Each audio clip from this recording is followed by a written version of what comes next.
সময়ের সঙ্গে ব্যবহারিক জীবনে এআই এর প্রভাব ক্রমশ বেড়েই চলেছে। এবার খাবার তৈরিতে সাহায্য করবে এআই রন্ধনশিল্পী। আগামী সেপ্টেম্বরে বিশ্বের প্রথম এআই রন্ধনশিল্পী দ্বারা পরিচালিত রেস্তোরাঁ তার যাত্রা শুরু করবে দুবাইয়ে।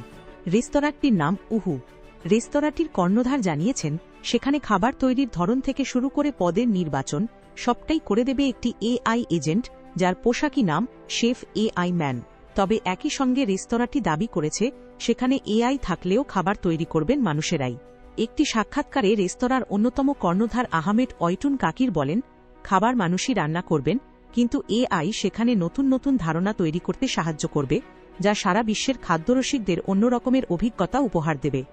এআই রন্ধনশিল্পী নিজে খাবারের স্বাদ বা ঘ্রাণ আস্বাদন করতে পারবে না। তাহলে বিষয়টির মৌলিকত্ব কোথায়? এআই ম্যানের নির্মাতাদের দাবি, কোনো পদের বিভিন্ন উপকরণের সংমিশ্রণে এআই নতুন ধরনের স্বাদ তৈরি করতে সাহায্য করবে। সেই প্রোটোটাইপগুলিকে তারপর বাস্তবের রন্ধনশিল্পীরা রান্না করবেন। সারা বিশ্বের খাদ্যাভ্যাস বিষয়ক তথ্য এআই ম্যানকে শেখানো হয়েছে, ফলে রান্না করতে গিয়ে রন্ধনশিল্পীদের প্রশ্নের উত্তরও দিতে পারবে সে। পুরো বিষয়টির তদারকির দায়িত্বে থাকবেন দুবাইয়ের জনপ্রিয় রন্ধনশিল্পী রিফ ওথম্যান।